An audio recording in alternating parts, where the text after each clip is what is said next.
back to the PNN. My name is Parker Taft. Continuing on with this week's theme, we're going to talk about how to discover your talents today, because you cannot exploit your talents to the best of your ability if you do not know what your talents are. And let us begin.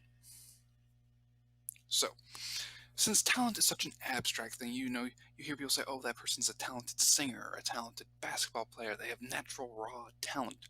We've sort of detached it from what its true meaning of the word is. So I thought I would define it, at least in the context of personal development. So, as defined by Webster Dictionary, it is a natural ability or power that a person possesses. Basically, it's something that comes natural to you.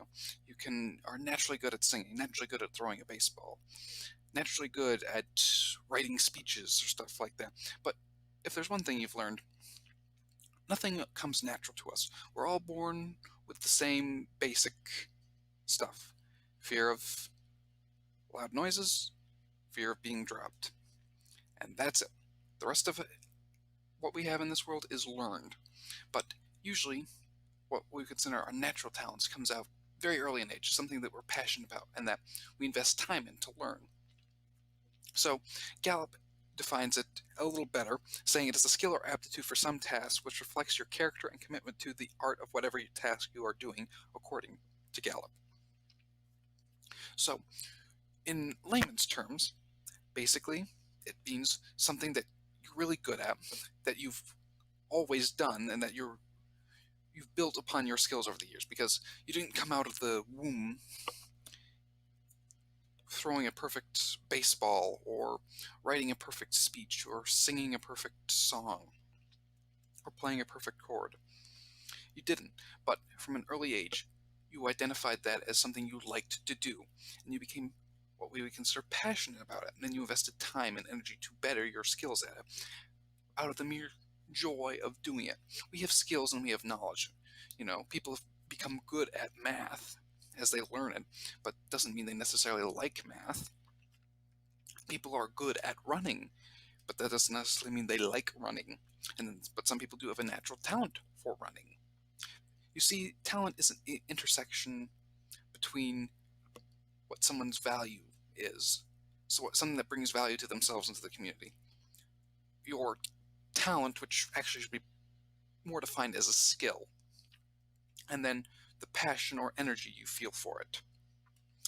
And it is an area of personal development where you have the greatest potential, and sometimes passion. Some people, as they grow older, they lose the passion for their natural innate talents, which is fine. People change and evolve over time.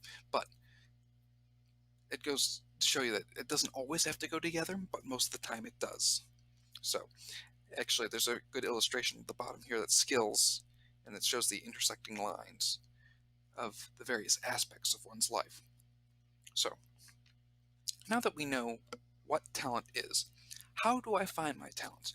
Well, this is an age-old question, just like trying to find what I'm passionate about, or, what is the meaning of my existence? It's one of those questions that has perplexed everyone from philosophers to the common man, and will probably exist as a question long after we have passed from this mortal plane. But a few pieces of advice in order to find your talent is look back and see what excited you as a child, favorite activities. People often find that from a very early age, the activities they most enjoyed, they developed a keen ability for, and that keen ability has traveled with them as they've gotten older, and sometimes has even gotten better. So, say for example, you have a 5-year-old, absolutely loves soccer, goes out playing on the team, he likes the sport, and then you have another 5-year-old that likes playing soccer, but he likes the team atmosphere. So, as they grow, one is there for the joy of the sport, while the other is there for the team environment. So, the one there for the team environment grows to become more interested in leadership, leading the team, helping them become the best they can, while the other one is focused more on his own development, his physical and skill set development. So one becomes naturally talented as the leader of the team, while the other becomes naturally talented at playing the game. So it goes to show you that it can differentiate in different ways, and what one person finds enjoyable, and another person may despise, but may do that sport, skill, activity, because they have a completely different love and different aspect of that activity, skill, or sport. And then you should also think, what makes you lose track of time? Me, I lose track of time when I'm writing, preparing these wonderful videos, and when I'm reading. It is something that comes natural to me. I enjoy it. It's something I would do all the time if I had the freedom to do it. So think back on those activities, that just you feel like you're in a flow, that hours feel like mere seconds when you're doing them, and that you find that you enjoy as the time flies by. And you may find that that is a talent of yours to do. Third, compile a list of activities that you enjoy and that you yearn to do every day. When you come home from your 9-to-5 job, whether you love your 9-to-5 job or not, when you come home, what is the first thing that you yearn to do? Is it cooking? Is it gardening? Is it sitting down in front of the fireplace and reading a book? What is it? And then compile a list of those activities that you seem to enjoy and yearn for on a daily or weekly basis. Next is a rather, not, I wouldn't say controversial, but debated method, which is called the hedgehog method. And I will direct you to the graphic in the lower right-hand corner of the screen. It is supposed to be where you find your passion, talents, and economic engine, i.e. values, interests, intersect. And the three questions are, what are you deeply passionate about? What can you be the best in the world at? And what drives your economic engine, your value that you're giving back to yourself and your community? And once you've written those down, you look and see where they intersect. So I'll give you an example. I'm deeply passionate about helping people become the best they can be. What is it that you do the best in the world at? I'm a good writer. What drives your economic engine? Coaching business. So where does that intersect? Well, I could write a self-help book, or I could start a YouTube channel and read scripts of advice from my research. So that's what the hedgehog method is.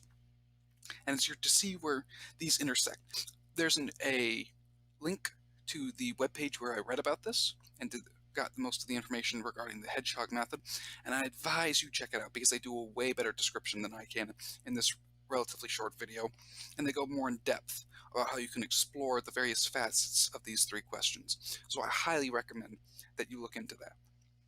Next, experiment often. Don't be afraid to try new things. You may find that you've never played golf before. You've always been a baseball, basketball, football kind of guy or gal, and all of a sudden, out of the blue, someone asks you to play golf. Instead of poo-pooing it or something like that, go.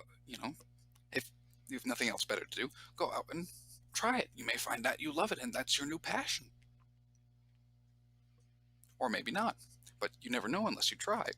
And then, lastly, look to your strengths. What makes you feel strong? Well, I could say that one of my strengths is public speaking. I both enjoy it, and I feel I have a strong aptitude for it, and have received many compliments over the years from my public speaking. Now, I'm not saying I'm perfect. I am nowhere near the great orators of Pericles, Churchill, Patrick Stewart, but I do have to say that I have grown in my abilities over the years, and you can sometimes use your strengths to help build habits and use your habits to help build strengths. So I'd advise referencing the graphic in the lower left-hand corner of the screen for a brief image overview of that. So now that we know how to find our talents, what is some piece of actionable advice? Because we're all about actionable advice on this channel. We don't believe in sitting on our behind or purely relying on research, constant research, and never actually taking action. We're not about theory. We're about practice. So 1. Journal on your questions. This is just a good way to get outside of your head and develop a more objective perspective. Getting those ideas out of your brain pan can help you think them over far better than just sticking them around in your head and spinning them around the wheel of your mind. Ask your friends and families what your best and worst qualities are, what they think you're good at, and what they think you aren't good at. Because sometimes we're not a very good judge of our own talents and character. So sometimes it's important to ask and reach out for help, especially on a journey of personal development and self-discovery.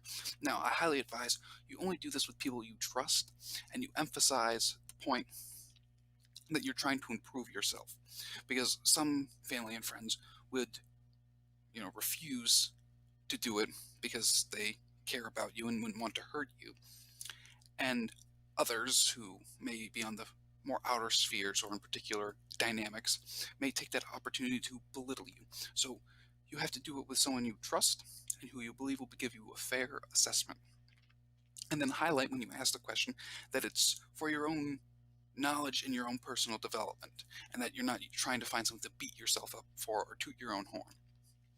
Find what makes you feel strong, or that you are strong in. That's pretty self-explanatory, actually. I don't think I need to go any deeper into that. Spend some time looking through old photos and talking with your family about your childhood memories, what you enjoyed doing as a child. Again, looking back at our youthful innocence can be enlightening in so many different aspects of our lives, but especially in terms of our talents and our passion. If we can find out what we loved as a child, we can experiment and try to see if we still love it as an adult, and maybe it will lead you down your path to your talents and your passion. Because there's a point, there's like a cutoff about maybe, mid-adolescence, where all of a sudden you stop being a kid and you have to start acting like an adult. And all of a sudden you get all this responsibility and, forced maturity thrust upon you. And you never, it's also sudden that you sort of lose sight of, what made you happy as a child. And for better or for worse, it kind of shrivels up and goes away, blows away in the breeze. You got more important adult considerations to do. There's adult activities and stuff that you want to do. But sometimes looking back at that time of youth, of that fun and innocence, can provide you with a deeper insight into your personality than constantly debating or trying to find what's better for you in your own life. So, lastly, take a personality test. This is sort of controversial because there's a lot of tests out there. The Briggs-Myers test, which is Myers-Briggs, I should say, which has been debunked several times as being an effective use of measuring someone's aptitude or talents. You also have IQ, SAT, ACTs, which are mostly academic in nature, and most have also been debunked. So I don't advise adhering to the tests, because all tests are naturally flawed, because they confine you to a question and a series of pre-selected answers. And since everyone is a unique individual, each question or pre-selected answer may not be directly applicable to you and your situation, so the accuracy of these tests is about 50-50. But I've heard recommendations that Strength Finder 2.0, it's a very expensive test in this regard, it's $50, but it has a higher accuracy rate than the average, and gives a deeper insight and more thorough reports. So if you really do want to explore the option of taking a personality test, do the Strength Finder 2.0. You'll find it actually on the Gallup website. And that's it for today. Although, where is it? I believe it is the willpowered.co. Learn, discover passion, ability, and value. That link right there, which I will leave in the description below, will lead you and tell you more about the hedgehog method. And I think that about rounds it up. As always, I hope you enjoyed this video. If you liked it, don't forget to like and subscribe. This is the PNN Broadcast, signing off.